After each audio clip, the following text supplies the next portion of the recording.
Welcome to the Black on Shelf podcast, a podcast championing Black and brown entrepreneurs on the digital and physical shelves.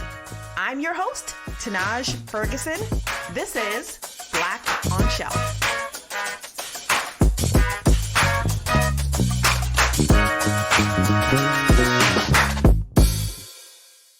All right, we are talking to Nyakio Greco. Did we get it right? Greco. Nyakio Greco. And so excited to really learn more from you. You're a serial entrepreneur, known as being a beauty entrepreneur, most known for your brand that's after your name, Nyakio Beauty. But also you have a baby, a brand baby, 13 Lune, an e-commerce platform. We're going to get into both of them today. But I want to know about your background. We know a little bit about you, your Kenyan background. You brought some of your ancient secrets to Nyakio Beauty. You named it after yourself. We want to know what the name is. We want to know how you grew up, how you came into this beauty industry, and what makes you the serial entrepreneur that you are today that's really killing it in the game, almost 20 years strong with Nyakio. Talk to us about your background. Yeah, well, first of all, I'm just excited to be here today. Thank you so much for having me. And fun fact, Nyakio is my name, but I am named after my grandmother, Nyakio, and the brand is actually named after her. She was my inspiration for creating the brand. As you mentioned, I'm a first-generation American of Kenyan descent. I had the opportunity to meet my grandmother for the first time when I was 8 years old, when my parents took me to Kenya. I was born in New York, but raised in Oklahoma. And so when I was 8, I finally got the chance to meet my grandmother, Nyakio, and she taught me my very first beauty secret, which was using Kenyan coffee beans that she grew, adding oils and things from the farm, and then using rods of sugarcane that she also grew to exfoliate her skin. So that was, probably my earliest memory of bonding time with my grandmother. And obviously that really stuck with me. My grandfather died before I got the chance to know him, but he was a medicine man. And so he had the power to go out in nature and extract oils to treat the skin and ailments. And so growing up, even though I was growing up here in the States and, from the age of 8 on, growing up in Oklahoma, my mom would always use these rituals, not only on my skin and my hair, but really in her teachings of, what you put inside your body is just as important as what you put on top of your body. And so she always, leaned towards natural. Now we call it clean beauty. And after I graduated from the University of Oklahoma, I moved out to Los Angeles. And like many others, I wanted to take a stab at a career in the entertainment industry. And I started out as a Hollywood assistant at a large talent agency and kind of worked my way through Hollywood until I found what I really loved to do, which was work in representation with actors and actresses, mostly actresses. And, that job comes with challenges, opportunities for growth, lots of exciting times. And what I found the most fun and exciting was the fashion and beauty aspect of working in Hollywood. And so I always wanted to be on the shoots with the actresses. I wanted to be part of, listening in on their beauty deals. I loved all the products that would come across my desk that I often got to share with them. And while I loved it, and I've always been, really into clean beauty, natural beauty, what I found was really missing, and this was early in 2002, was the continent of Africa, really missing from premium beauty specifically, especially when it came to celebrating the sophistication of Africa. And so I decided to leave my job at 27 years old and create my grandmother's coffee scrub and use some of the teachings that had been passed down to me from my grandfather to celebrate the amazing, incredible, efficacious ingredients that come from the continent of Africa that had been used across many brands. But at that time, not a lot of credit was being given to, the cradle of civilization and where these products were, or these ingredients were harvested. And so that's how I started my job in beauty. Yeah. I mean, thinking back, 27 years old, your company now is, very mature, a 20-year-old brand. A lot has changed within the industry. I am so curious about sort of what was the landscape then and how have you had to evolve Nyakio to be successful today? Yeah, that's a great question. I mean, it was dramatically different back then. When I looked around at the shelves and at my other, fellow beauty colleagues, Yeah. there weren't a lot of people that looked like me. I mean, if any, I think, when I think back to that time, it was for a moment, Lisa Price, right? She was my kind of North Star and showed me that I could do this. And now the landscape has changed dramatically. Now there are so many beautiful, amazing, efficacious brands created by people of color, and more to come. So that allows it to feel, for me to feel, as with my beauty founder hat on, a great sense of progress. But I would say that in the evolvement of Nyakio, there are things that have, changed dramatically in the industry. And then sadly, there are things that have stayed the same. And I, count my lucky stars that, I had those friends and family that believed in me from the beginning and helped me get my start. But I would say, even though I couldn't be more proud that, Nyakio is, 19 years old now and lives on the shelves at Target, that was a true dream realized due to, lack of access and capital and the opportunity to, go into national retailers at an earlier point in my career. It's been a really kind of long trajectory for me. So my hope is that, answering the call, my purpose and my experience is to help others get to Black and brown founders to get to success much quicker than I did. Yeah. How do you see yourself being able to do that? Like what do you think is one of the critical points that would help a newer brand learn from some of your experience and maybe grow a little bit faster? Yeah, I mean, when I think about the fact that I launched Nyakio, back in my 20s, in 2002, and then, kind of scaled the brand in my 30s and had lots of stops and starts and fall down and failure and all the moments that you hear about in an entrepreneurial journey. Now in my 40s, on the back half of my 40s, although you look still fountain of youth over there, so Nyakio, like you're literally the walking billboard. Oh, you're very sweet. It's good genes and clean beauty. Seriously, you are walking the walk. Oh, thank you. I appreciate that. Yeah. I think, in retrospect, I believe that founders today, even though they may face some of the same challenges that I faced, there's just a wealth of opportunity to keep climbing. There was no social media when Nyakio Beauty launched for the first time. Now you've got, and now you've got access to like reach your consumer directly through social media channels.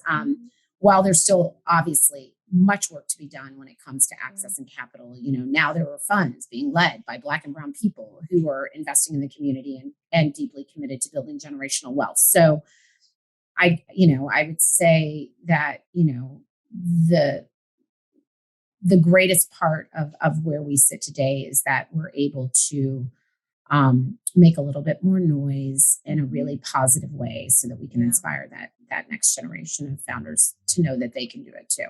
Yeah. I mean, I even think representation, them seeing you, have done it this long is like, oh, I could make plans to try to build a business that can scale, that can last, that can be sustained.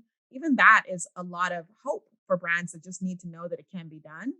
You're that example for them too. And now that you're a lot more visible too, now you're on the shelf, accessible. That helps them to know, hey, I have these types of opportunities. I can do this.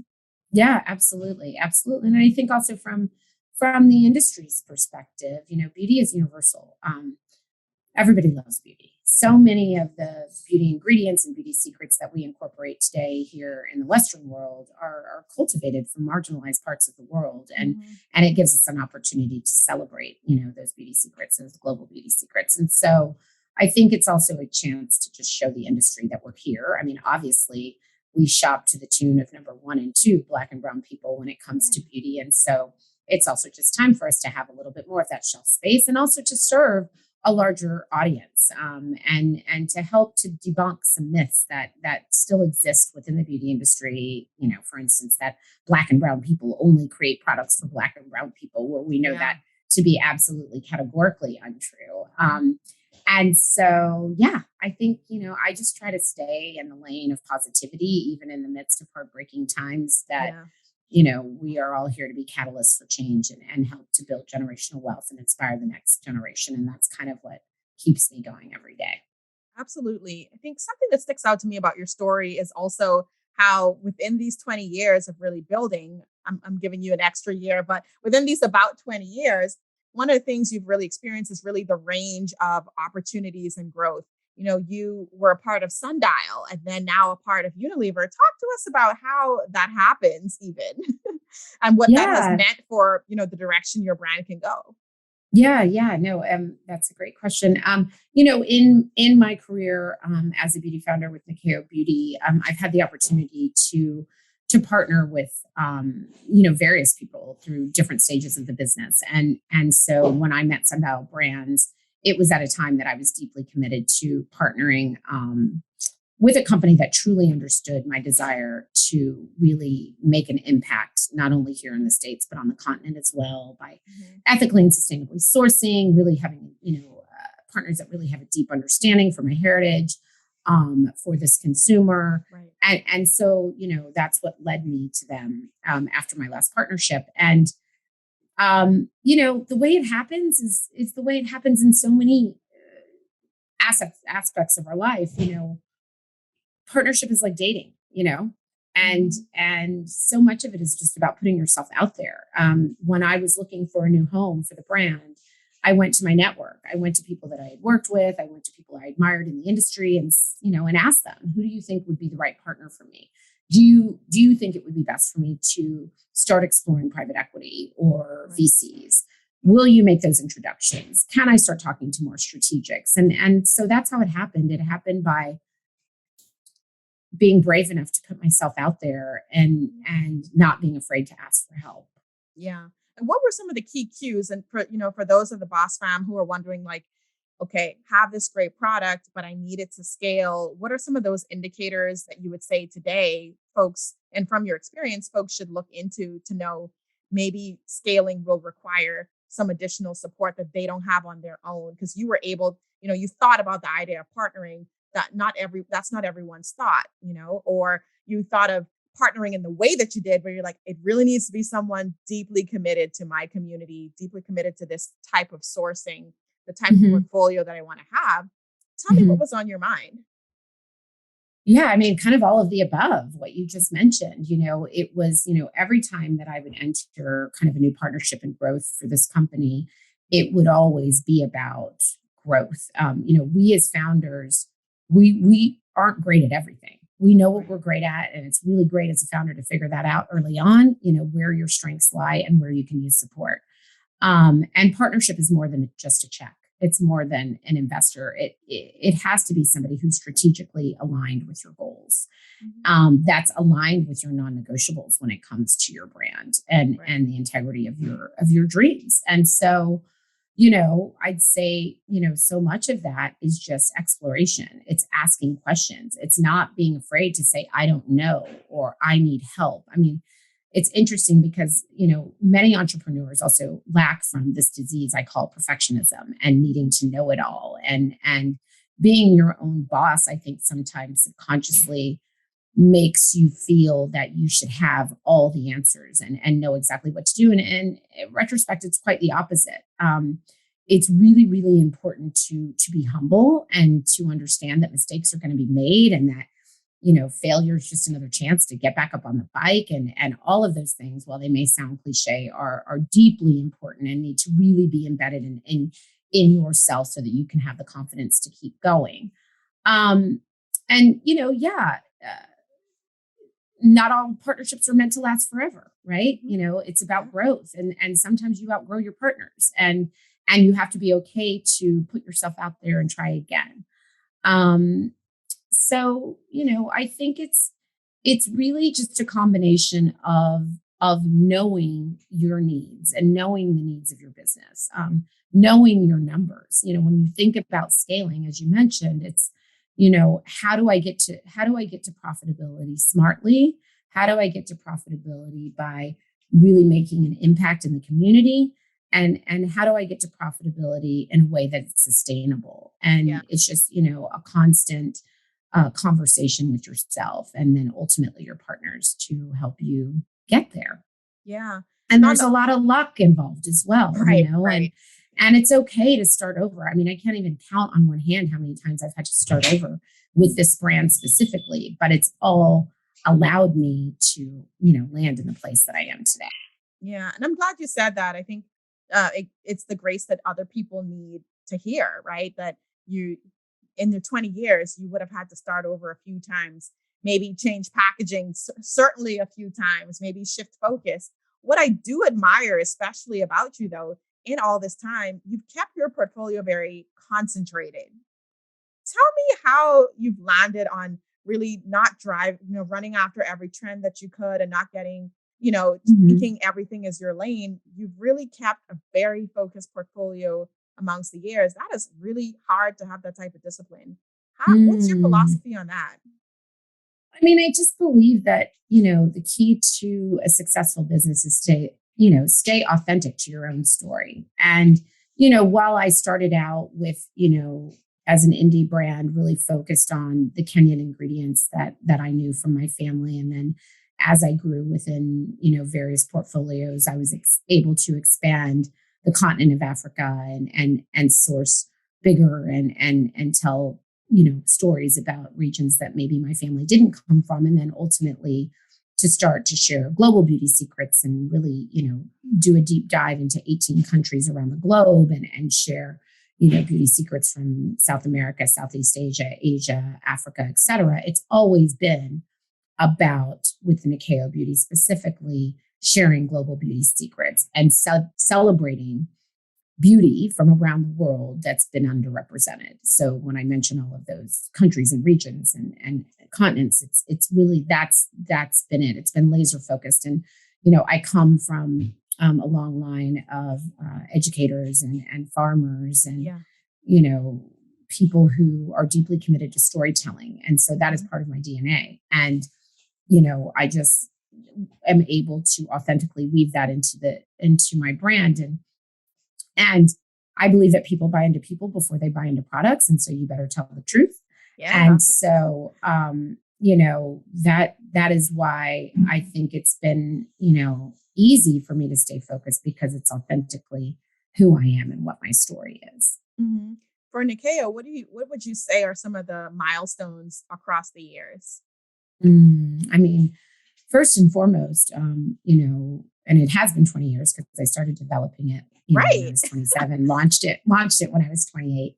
Um, but, you know, getting to shelf, you know, at that time, especially in 2001, 2002, you know, there weren't a lot of, you know, black or brown people launching product on shelf Yeah. in key retailers like Fred Siegel in Los Angeles and Jeffrey New York and all the retailers in between. And, you know, getting my products on the Oprah show, getting my products on the Ellen show, you know, having retailers reach out to me saying, you know, we want to carry you. And some of whom I didn't end up launching for 19 more years. I mean, I remember the first time that I heard from Target. It was 10 years before I ever actually even launched there. Wow.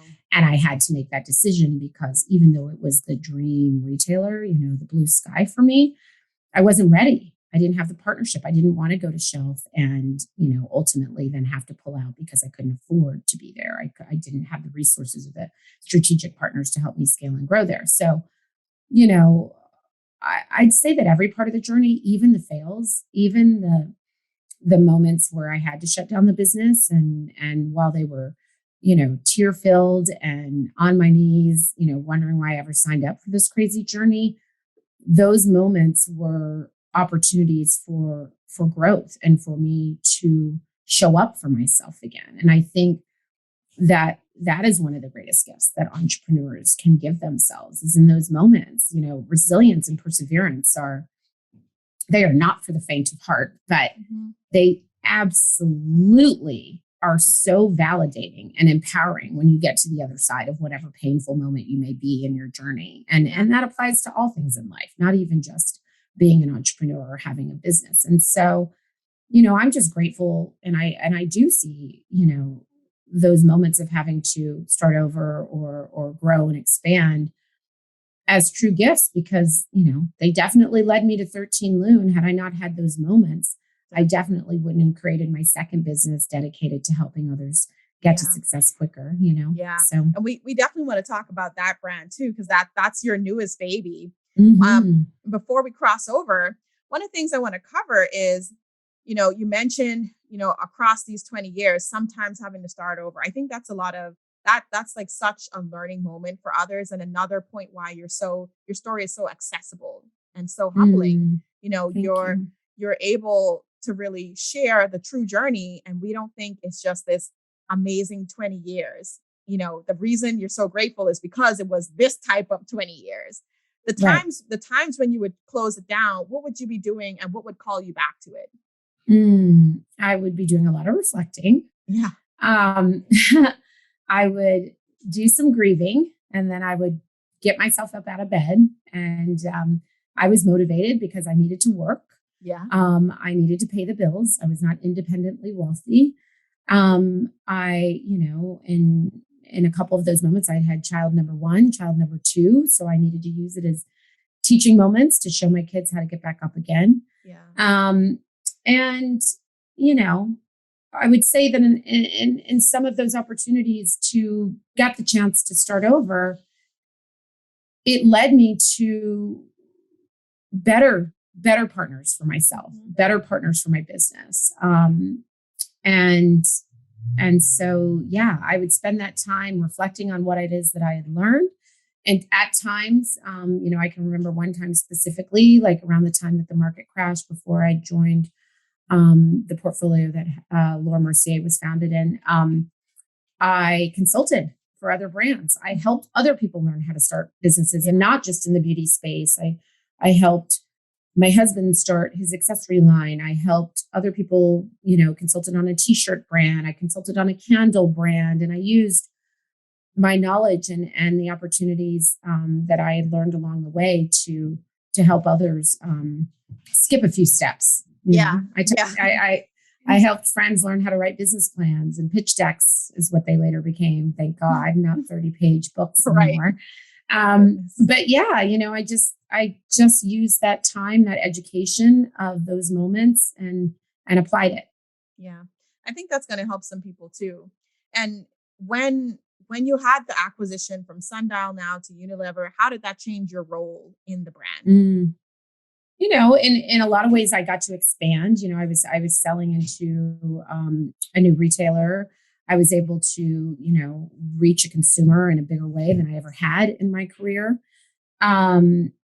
It also allowed me to take a step back in order to figure out what I wanted to do next. I knew that I wanted to take all these years of growth and joy and accomplishment and pain and challenges and apply it in a bigger way. I've always thought this was bigger than skin. It was bigger than skincare. It was bigger than beauty.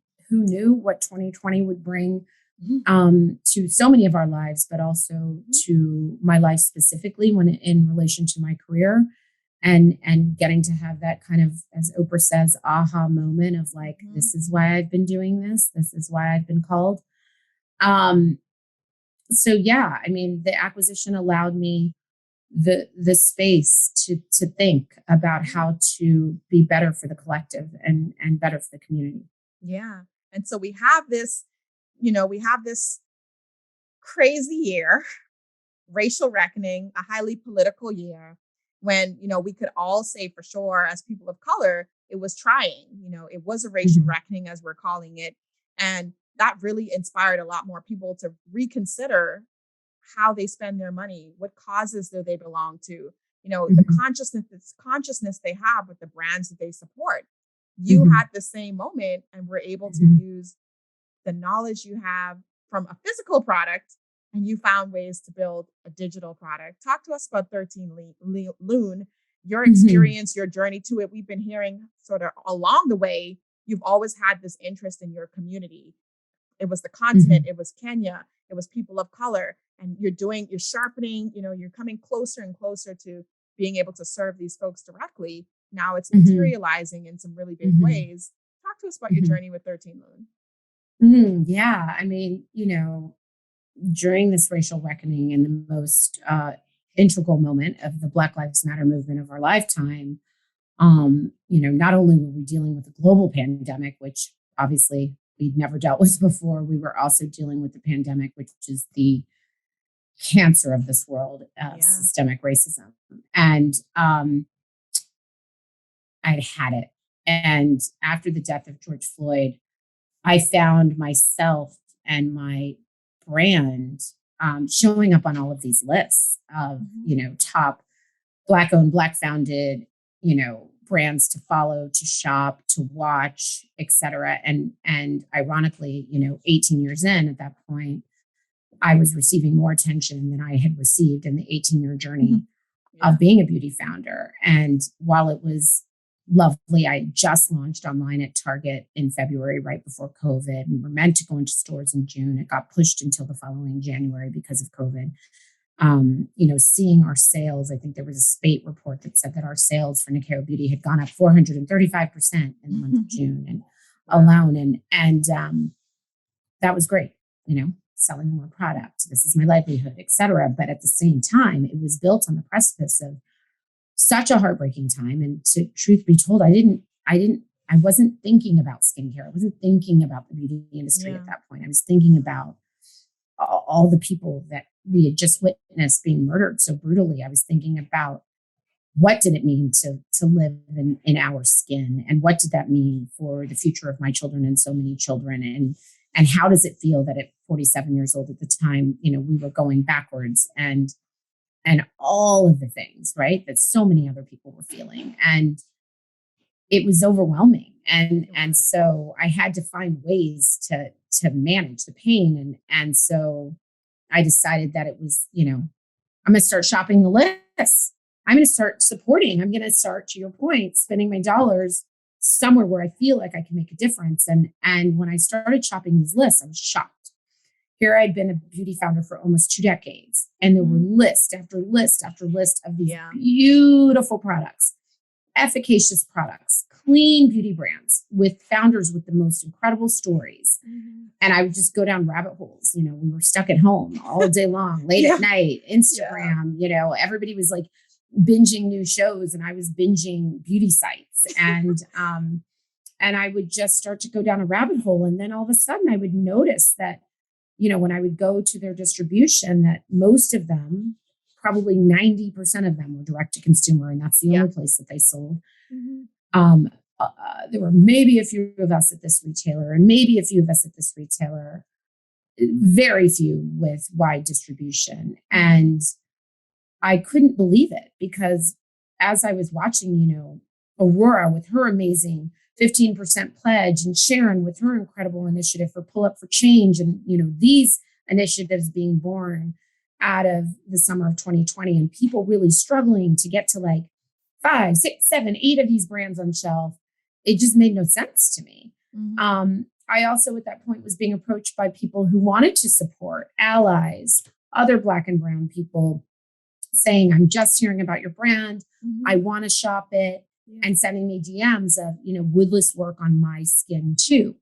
Because they happen to not be Black or brown, which to me was, I couldn't believe it. We've been using all the things for you for years. Yes. And they work. And they work on my skin, and they work on my hair. And I trust what you're saying about your ingredient stories and your brands.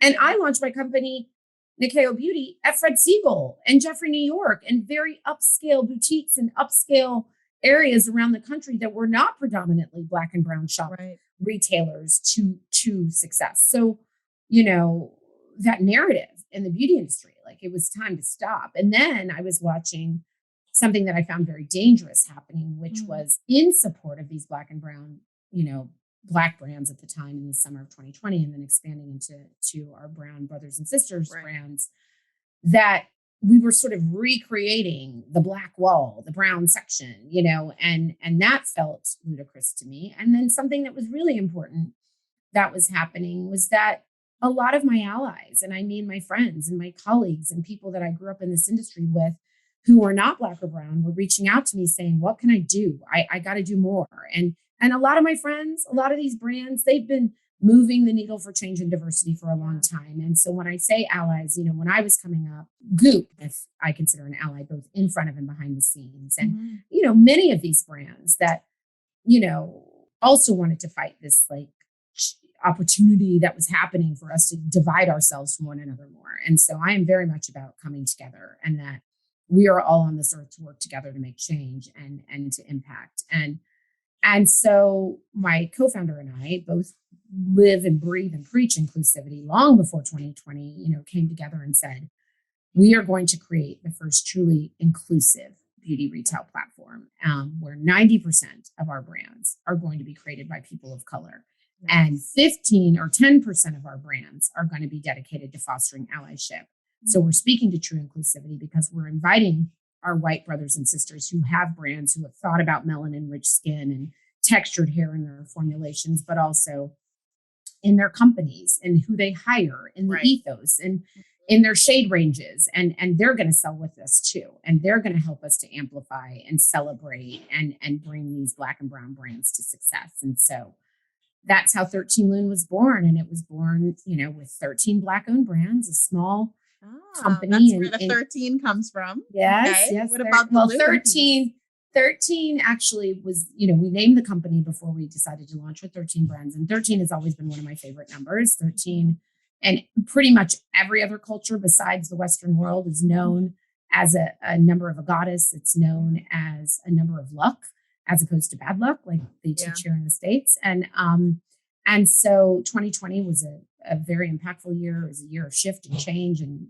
change and shift hurts, but it's got to happen in order to bring positive impact. And so in the year of 2020, I'm very into astrology. There were 20 full moons, or 13 full moons in 2020.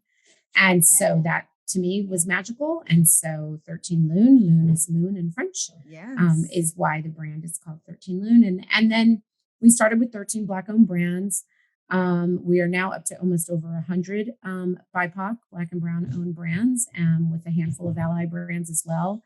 And, we have always seen this company as an omni-channel opportunity, that we would be a platform first, a place where people could come and read and learn about these brands, shop these brands. But we always saw ourselves having the opportunity to be full touch, brick and mortar, et cetera. And, 90 so days. Are you saying future vision is 13 Lune brick and mortar stores? Yes. And they open on Monday, this Monday. Wow. Yeah, so about 90 days after we launched, we got a call from JCPenney. And as we were seeing the shift of, Ulta moving into Target and Sephora moving into Kohl's, and JCPenney building what they are calling, their reimagined Penny's beauty space within. So update me, JCPenney's no longer has Sephora?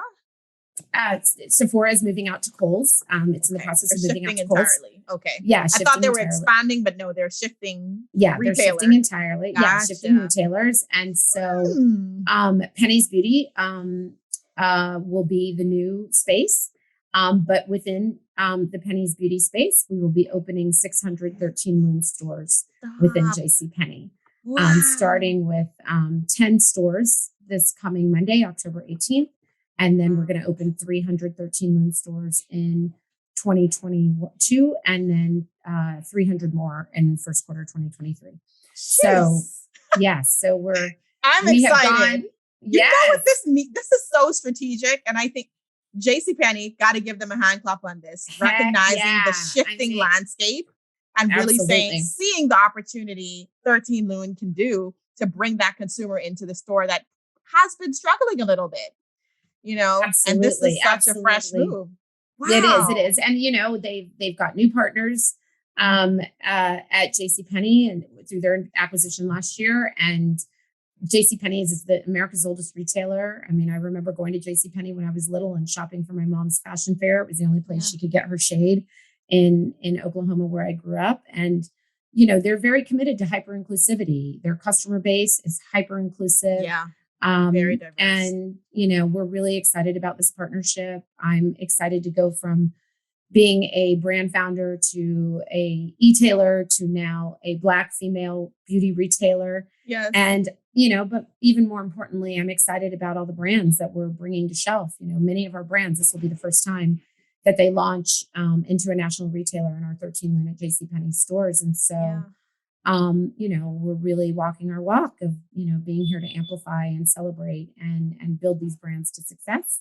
And so, how full circle is this? You wanted to help other brands accelerate. 13 Lune is helping to do that. Brands that may have only been able to be e-commerce now has an opportunity to, build, get that traction, get the visibility. 13 Lune is helping them, get access to these spaces that they usually wouldn't at this phase of their growth and development. That's amazing. It's so full circle. Yeah, no, I'm excited. And 13 Lune is a place of discovery. And so while we have brands that are bigger that sell at other large beauty retailers, we also, to your point, have some of these brands that we've, discovered, new brands that are killing it, like Ame Collet and, on our platform. So, so we'll continue to, expand our platform, continue to deliver that content through our platform, onboard new brands, bring on more allies. And then I'm excited that we're going to have this truly inclusive store space where you will, get to experience our founders. You'll get to experience these incredible brands. You'll get to shop all of them, including our allies. So this is not the black section of a store. This is a truly bringing inclusive, it together. Yeah. And so we'll continue to grow. And my hope is that, the retail landscape across many industries will look at our model of 90-10 and see that it's a great business move. And that when we talk about access to capital, that they'll really invest and get behind these brands because we're going to make sure that they are hugely successful. So if people didn't know that you are sharp, now they know, because you have done this in a short period of time. And what it tells me is really, your vision was very clear for what this was meant to do. And really that your 20 years experience certainly allowed you to accelerate your new baby, because now you're very well experienced. You know who to talk to. You have partners and relationships and this bigger vision of, hey, I can do big things. Wow. What did your 2020 look like? And my 2020 from a work standpoint, a discovery, a development, this is a lot that has happened. Yeah. I mean, my 2020 looked like, supporting Nyakio at Target online and then, launching into Target stores January 21st of this year. And then, a business born out of COVID, a business born on Zoom. On Zoom. Hiring people that I only met through a computer screen, onboarding brands that I found, through our incredible buyer, Janelle, who came from Net-a-Porter Beauty and now is she's also a Black woman, head buyer at 13 Lune. And, it was about, a lot of it was about raising money, which is, in a lot of ways, there's some old paradigm stuff that's still there, but also growth for myself and understanding that I'm not here to change an old paradigm. I'm here to create a new one. And so, onboarding with some incredible strategic partners that are here for this business. It is a business, but it's, you can do good in the world and you can build great businesses at the same time that are really aligned with that theory for us. And so, it's the hustle is real, but it's bringing me great joy at a time that can be extremely challenging for so many to be joyful. And so for that, I'm just in deep gratitude, and I'm in deep gratitude for the support and for everybody that's shopping the site, for all our future customers in our stores at JCPenney and to Pennies for believing in us, believing in me deal.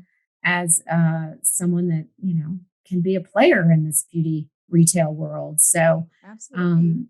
So is the vision for you to just continue to grow and be that strong competitor that can show up right next to Sephora, right next to Ulta. Tell us more about the vision for 13 Lune. Who do you want to be shopping there? What do you want the experience to be? What can we expect? Well, that's a great question. And it's a question that I love to give the answer to, which is, I say very boldly, we are thinking of our BIPOC consumer first. We are thinking of bringing on products that are, really great for melanin-rich skin and textured hair. But I would say the difference between 13 Lune as a platform and now a retailer than many others is that We are not black for black and brown for brown only. We are Yeah. black and brown for all. Yeah. And so for people who are trying to make true impactful change in the way that they spend their dollars, we're really a space to encourage you to make your beauty shopping more meaningful. Not only are you going to get the most incredible products from an amazing array of founders and efficacious ingredients and formulas, you're also getting the chance to put money back into the community by elevating these founders. And so these products are for everyone. If they work on melanin rich skin and textured hair, they work on everyone else as well. Yeah. And so, I'm very excited that, we've seen a very diverse consumer base through the platform. And I only expect that to become even more diverse through our partnership with Pennies. Definitely. So for those who are starting in e-commerce or have a physical product, what advice would you give around dreaming big? Because that is something that's such, a key hallmark of your story, I would say. You really, particularly with 13 Lune, you came in swinging from the beginning. You saw this vision for what this could be, the beauty of inclusion, and really taking it that next step. What would you say around believing in yourself, having this bigger vision, the possibility of that? How are you continuing to feed into that vision for yourself? Because it's big, it's beyond you at this point. Yeah, definitely. I mean, and I think that's a really good point, that it's beyond me. It's bigger than skincare. It's bigger than the beauty industry. It's bigger than all the things. It's a shift in behavior when it comes to shopping beauty. Yeah, absolutely. And so continue to dream big. Go for the stars. You've got this one life to live, and it lasts 2 seconds. So make sure that you are grabbing life by the stars. And I also think that go easy on yourself in the process. Mistakes are meant to be made because they're about growth. And I'm sure in my career across whatever I create, there will be mistakes made, but there will be wins and growth through those mistakes. So to go easy on yourself, to be humble.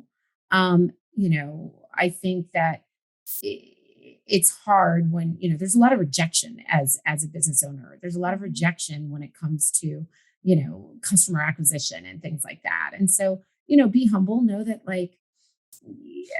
it's okay. Don't let your ego get the best of you. But I would also say that and follow up with, be confident. You are you, and you are your story, and you are your creations, and you are your gifts, and you were created to do big things. And so just keep believing that, and bring along others on your journey, help others get to success, do better for the collective, do better for the earth, do better for our brothers and sisters in our communities. And ultimately, we'll level that playing field. We'll help to alleviate systemic racism and have fun to do it through the lens of beauty. Definitely. I would ask you about milestones for 13 Lune, but you're still kind of living in them. Absolutely. Where did you say the first stores opening Monday will be? We're opening 10 stores. 10, the first 10 stores.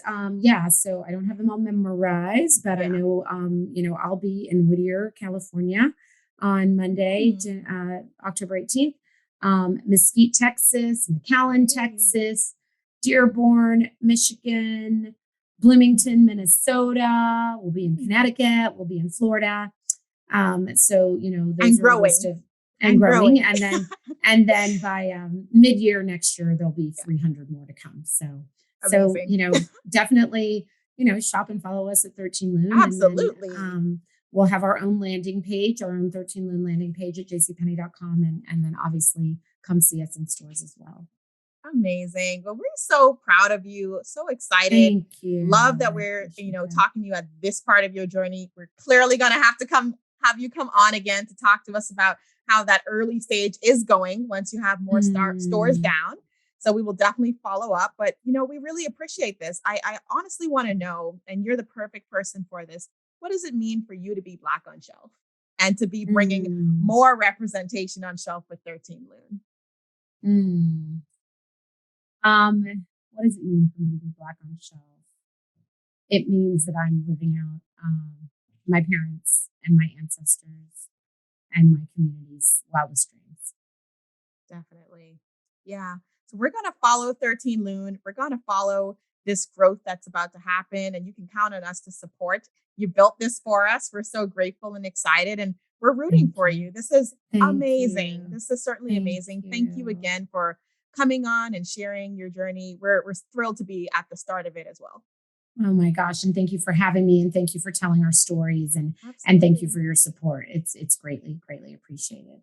Awesome. I appreciate you too.